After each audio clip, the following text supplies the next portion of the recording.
Em primeiro lugar, Pesach Kasher Vesameach. Por que eu faço questão de dizer isso? Porque o pessoal fala Hag Sameach, o que não é mal, mas essa época do ano a gente deseja Pesach Kasher Vesameach. E enfatiza o Kasher antes do Sameach. Às vezes ele é só Sameach, às vezes ele é só Kasher, é bom que ele seja Kasher e Sameach junto. Ou seja, a ideia aqui é a seguinte: diferente de outros Hagim, de outras festas judaicas, Pesach tem um elemento Kasher muito importante que faz parte da festa. Ou seja, ao desejar para alguém alguma coisa sobre Pesach, a gente já fala que ele seja Kasher, que ele seja da forma adequada e que não deixe de ser Sameach, que ele não deixe de ser alegre, porque a pessoa pode se perder e ficar só nas restrições do Pesach e não apreciar a grandeza do momento, ou ele pode ignorar as restrições e ficar só na alegria, o que também não está correto, não estaria certo.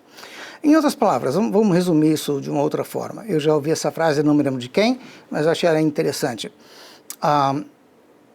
Em Pesach é muito importante lembrar que poeira não é hametz e esposa não é korban. Ou seja, korban, para quem não sabe, é sacrifício.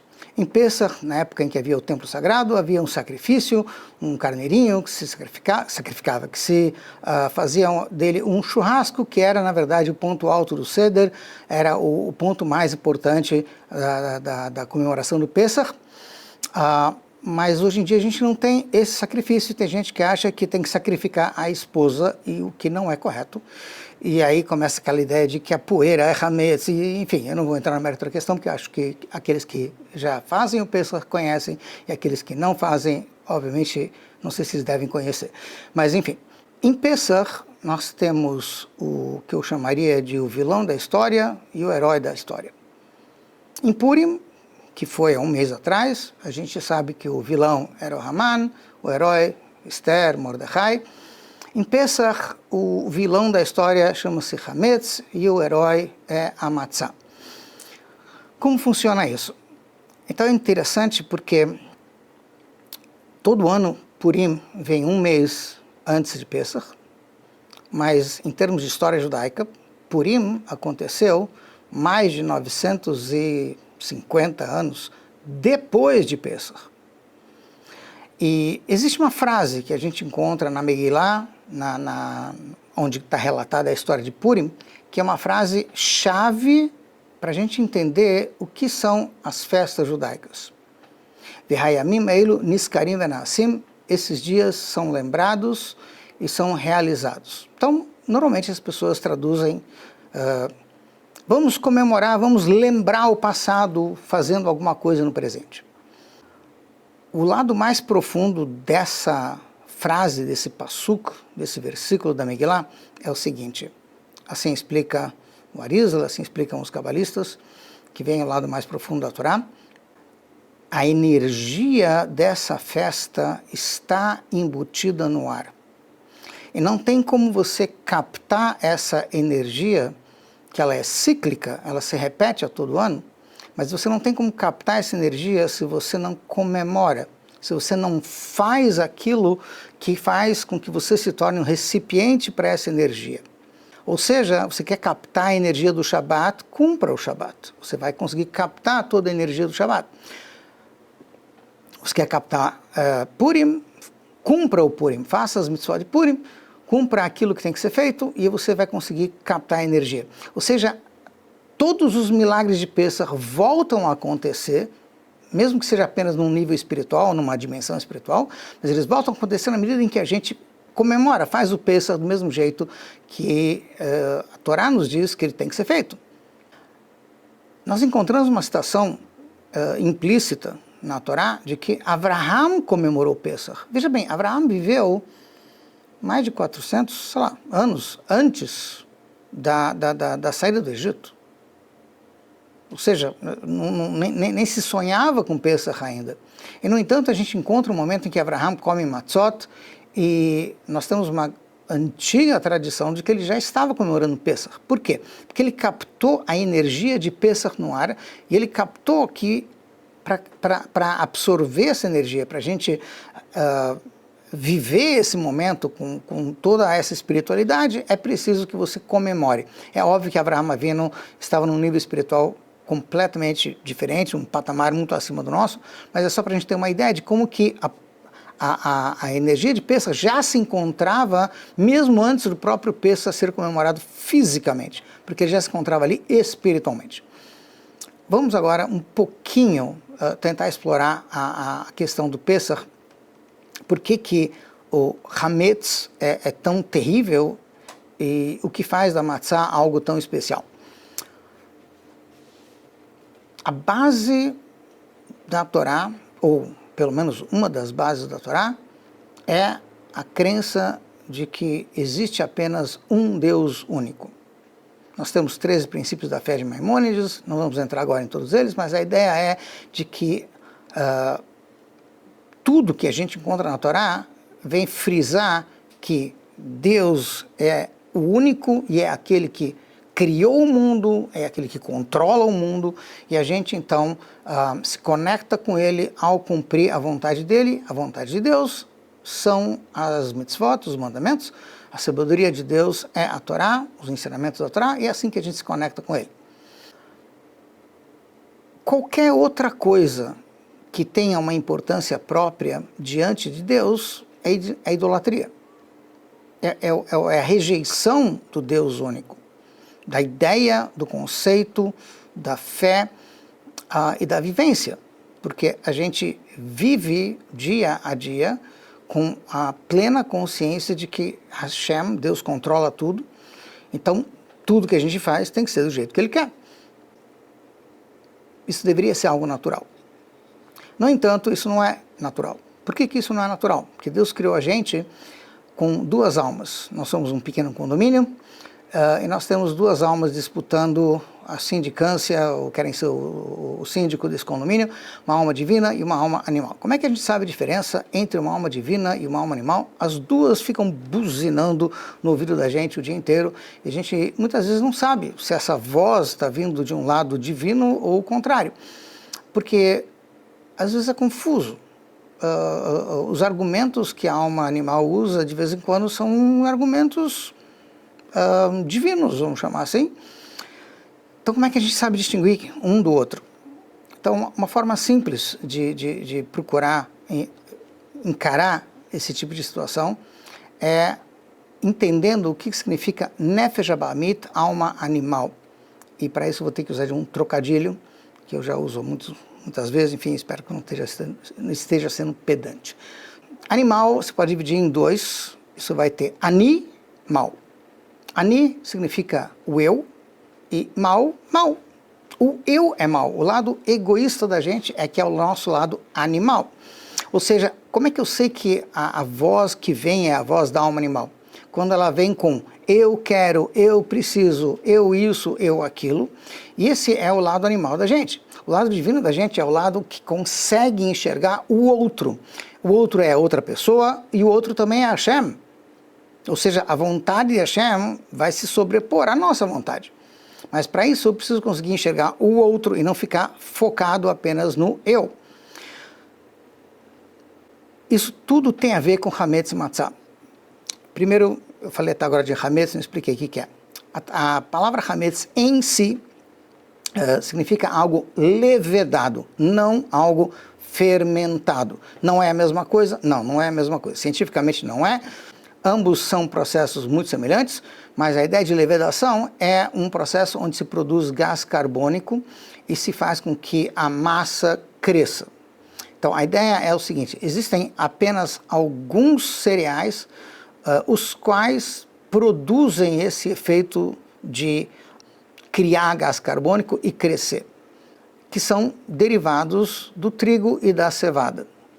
Então, trigo tem uma espécie de subespécie, se é que eu posso chamar assim, que seria a espelta, na Europa conhecido como trigo vermelho, trigo duro, e a cevada teriam outras duas subespécies, que são o centeio e a aveia. Então, essas 5 espécies de cereais, trigo, cevada, aveia, centeio e espelta, são as espécies de cereais com as quais a gente pode produzir hametz e automaticamente também pode produzir matzá. Ou seja, matzá só pode ser feita de algo que poderia se tornar hametz. Tá? Há muitos anos atrás eu dei aulas num Vada Hinur, Conselho de Educação Judaica, enfim, e para um grupo de professoras, e eu fiz a seguinte pergunta: o que é hametz? Professoras de escola judaica. E eu tive uma série de respostas curiosas. Uma delas foi: hametz é tudo aquilo que a gente não pode comer em Pesach. Legal. O que quer dizer isso? Não pode comer. Tá. Aí outra professora me disse: não, hametz é tudo aquilo que fermenta. E aí eu perguntei: muito bem, então a gente não toma vinho em Pesach? Não, vinho fermenta. Falei: não. Mas ela disse: não, vinho de Pesach não fermenta, então não é vinho. Bom, enfim, e a gente ficou nessa discussão até que a gente chegou à seguinte conclusão: ninguém sabia me explicar o que era hametz, um disse que era farinha, aí eu perguntei: não, farinha, matzá também tem farinha, enfim. Tudo aquilo que pode virar hametz pode virar matzá. Como funciona isso? Se eu pegar água e misturar com farinha de trigo, e eu deixar essa mistura de água com farinha pousada, enfim, durante mais de 18 minutos, essa mistura pode se tornar hametz, ela vai começar a crescer, vai começar a levedar, o gás carbônico vai começar a ser produzido dentro dela, e ela vai crescer, vai ter um volume maior. Se eu não deixar ela durante esses 18 minutos parada e sem eu trabalhar essa massa, jogar no forno, então nós vamos ter uma matzá. Matzá, então, é aquilo que é água e farinha que não cresceu, enquanto que hametz seria essa mesma mistura, mas que cresceu e apareceu. Por que em Pesach isso é tão grave? Porque isso é tão rejeitado como algo tão proibido? Coisa que ao longo do ano, no Shabbat, a halá é um dos protagonistas principais da mesa de Shabbat. E a halá é puro hametz. E aqui a questão é a seguinte: nós falamos antes que esses dias, esses dias eles voltam a ocorrer, eles voltam a se realizar, porque há um ciclo espiritual que volta a acontecer todo ano, naquela mesma época do ano. Pesach é o momento em que o povo judeu nasceu. É um nascimento do povo judeu. E a gente sabe muito bem que, em termos de educação, aquilo que você ensina para a criança na mais tenra infância é o que fica com ela para o resto da vida. O mesmo vai acontecer aqui com o povo judeu. A educação, a mitzvah que pega eles logo no início da sua criação. Existem vários trechos de Yehezkel e de outros livros do Tanakh, Ezequiel no caso, que descrevem a saída do Egito como um momento de nascimento do povo judeu. E é muito importante que nesse momento a gente se livre do nosso ego, do nosso ani, porque o nosso ani é a primeira instância de idolatria que a gente pode ter na nossa vida, quando a gente se acha mais importante do que tudo que tem à nossa volta. E essa rejeição dessa idolatria, ou egolatria, se quiser chamar assim, está contida dentro da mitzvah de comer a matzá e de rejeitar o hametz. O hametz, ele representa a ideia, ele personifica a ideia do egoísmo, que é a pessoa se encher, crescer, ocupar muito espaço, mas não é nada disso. Ou seja, ela se acha mais importante que Hashem, ou mais importante que os outros, e no fundo, é puro gás carbônico, não tem nada de consistente ali. Então, essa ideia de egoísmo está embutida no conceito de hametz. Logo na infância, logo no início da existência do povo judeu, Hashem quer que a gente se livre, ou pelo menos atenue de alguma maneira, essa sensação de que nós somos mais importantes do que todo mundo, até do que Hashem, enfim, e que a gente consiga se anular perante Hashem. E essa ideia está embutida no conceito da matzá. A diferença entre hametz e matzá são duas palavras em hebraico que quase escreve-se com as mesmas letras. Hametz escreve-se het mem tzadik, matzá escreve-se mem tzadik rei. A diferença entre hametz e matzá em termos de escrita é a letra het. E a letra het e a letra Rei são muito parecidas, muito semelhantes. A letra Het é uma letra fechada, só tem um espaço de entrada.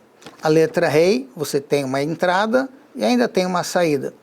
A palavra Het em hebraico, muitos traduzem como pecado. Het não quer dizer pecado, Het quer dizer falha. Seres humanos são falhos. Nós não somos perfeitos, não somos anjos, e a Torá não foi dada para os anjos, a Torá foi dada para os seres humanos. E a gente pode errar. Hametz representa a ideia de que você erra quando você não consegue subir. Você está bloqueado, você não consegue se ligar com aquele que está acima de você, que é Hashem. Já a letra Rei, ou seja, o Het do Hametz, te indica que essa pontinha de egoísmo não nos permite nos conectar lá em cima, porque ela bloqueia. Já Matzah, por ela não crescer e aparecer, por ela não ocupar espaço, por ela não inchar o ego, não ter um ego inflado, vamos dizer assim, ela tem uma passagem para cima. Eu tenho como me elevar consumindo a matzah, porque a matzah vai me dar um conceito de conexão com Hashem, de emuná. Por isso que no Zohar, nos livros mais profundos, na Kabbalah, você encontra a ideia de que a matzah, na primeira noite, é chamada de michla de mehemunuta, o alimento da fé, e na segunda seria o alimento michla de asvuta, o alimento da cura. A ideia é de que, ao ingerir a matzah, nós estamos colocando esse conceito de autoanulação, de que nós não somos nada perante Hashem, para dentro de nós. A matzah em si é provavelmente o único alimento da Torá que tem que ser feito como um sacrifício, como um tefilin, como uma mezuzá, como um sefer Torá. Em que sentido? Uma halá que vai se servir na mesa de Shabbat pode ser feita muito bem por um padeiro não judeu, enfim, contanto que as medidas de kashrut tenham sido tomadas, a farinha foi peneirada, os ovos foram escolhidos, Mashiach acendeu o forno, enfim, ela está kasher, ela serve para Shabbat. Uma matzah, não. Nós encontramos na Torá o conceito de Ushmartem et hamatzot. As matzot têm que ser cuidadas. Não tem que pegar a matzah e colocar no cofre e botar um guarda na frente para cuidar da matzah, não é essa a ideia. Ushmartem et hamatzot significa eu tenho que consagrar a matzah, tenho que cuidar para que à medida que ela está sendo feita, ela seja feita para a mitzvah de comê-la no Seder de Pesach, porque a mitzvah maior de comer a matzah é justamente na noite do Seder, no caso aqui do Brasil, nas noites do Seder de Pesach, a primeira e a segunda noite. Nos outros dias, a matzah é apenas uma opção. Eu não tenho outra coisa para comer, come a matzah, enfim, porque hametz a gente não vai poder comer. Mas na noite do Seder de Pesach, nas noites dos Sedarim de Pesach, nós temos a mitzvah, nós temos uma conexão divina através da matzah.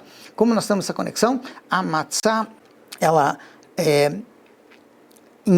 introduz para dentro da gente essa anulação a Hashem, essa fé, essa emuná em Deus, na medida em que a gente consegue tirar um pouco do nosso ego, de alguma maneira, nem que seja através da matzah.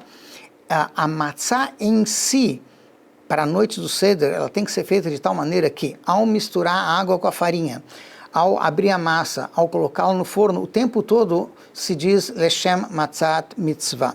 E isso só pode ser realizado quando você tem uma matzah feita à mão.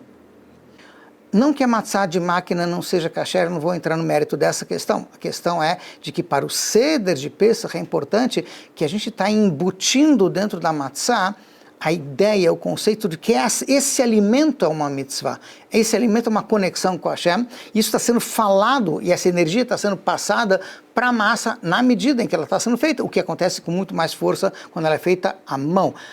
É verdade que até na matzah de máquina, eventualmente, você tem uma guia, o supervisor que vai apertar o botão que dá início a todo o processo e vai dizer matzat mitzvah, com certeza tem algum valor, mas é muito diferente quando você tem isso sendo feito ao longo de todo o processo. Cada etapa da matzah, à medida que ela está sendo produzida, ela está sendo feita com essa energia de dezenas de pessoas que estão trabalhando numa fábrica de matzah artesanal, feita à mão.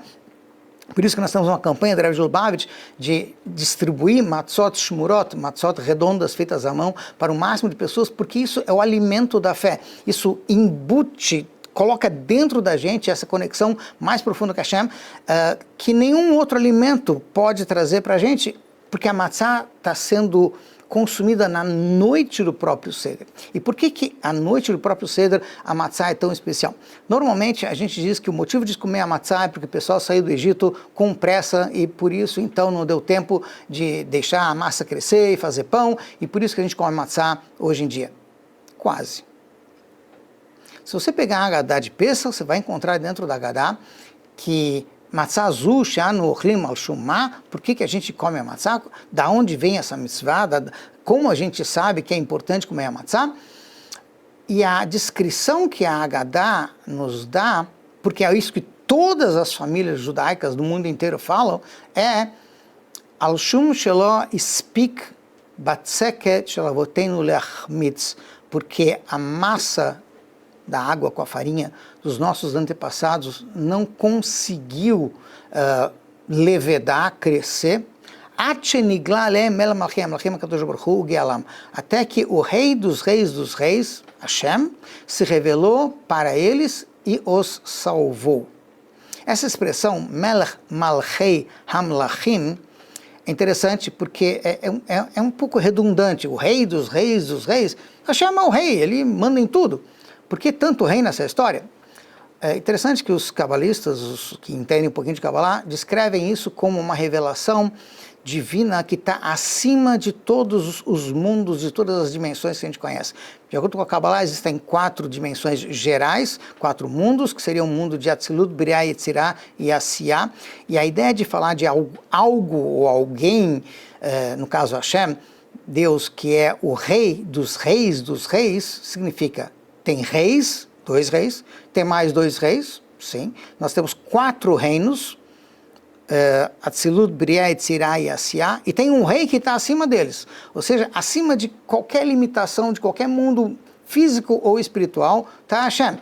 A ideia é de que na noite do Seder de Pêssah, Hashem se revelou.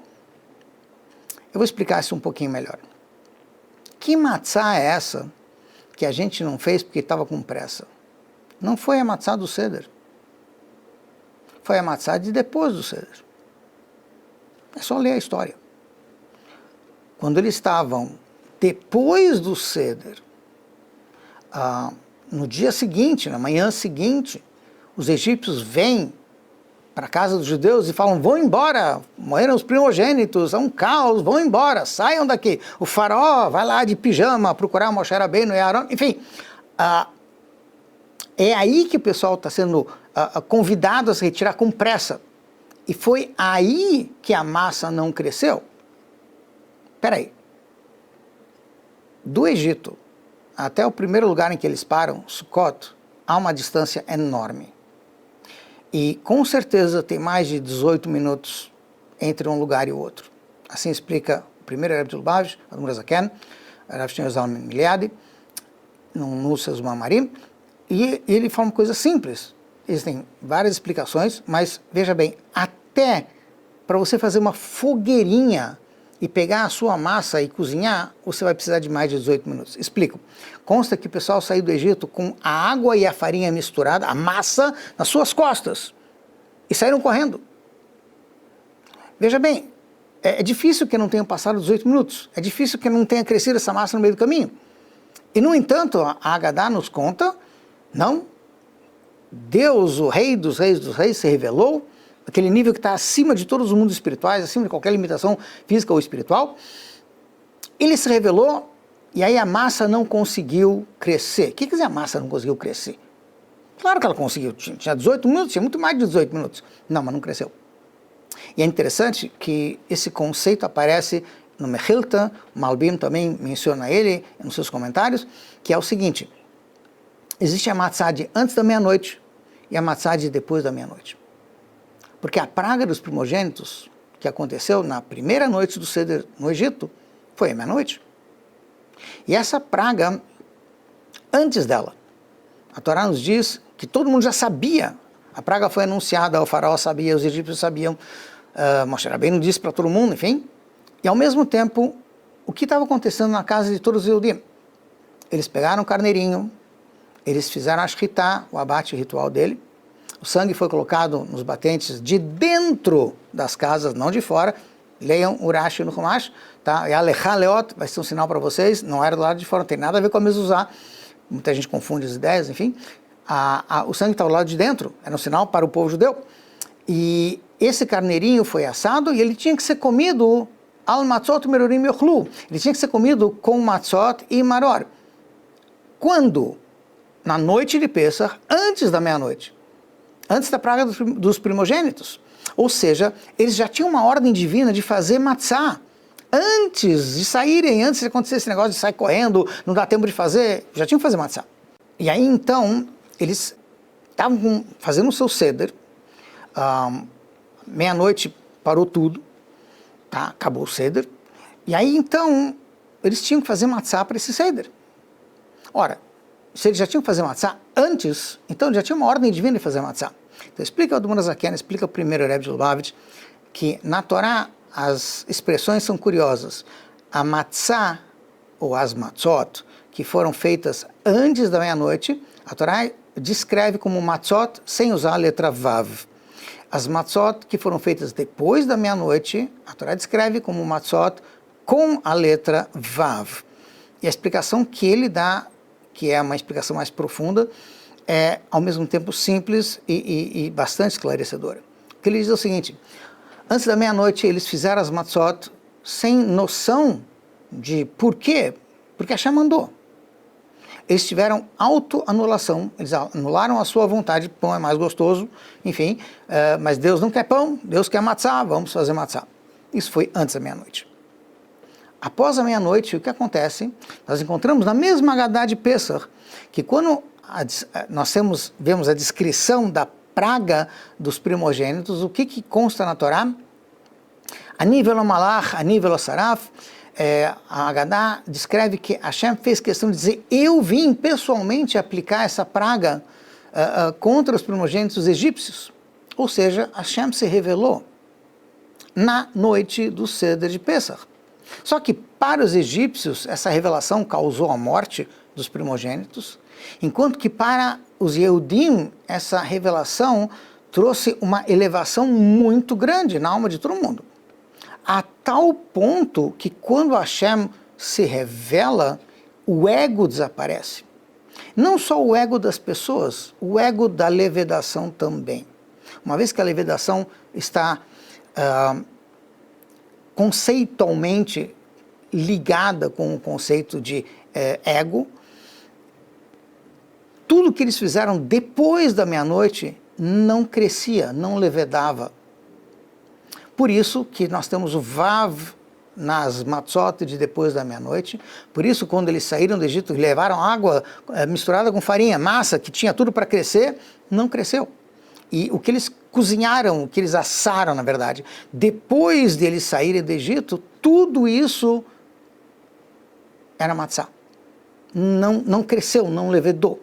Porque quando Hashem se revela, como a própria Haggadah diz, quando há uma revelação do Rei dos Reis, o ego, seja ele da levedação, seja ele de dentro de nós, ele desaparece.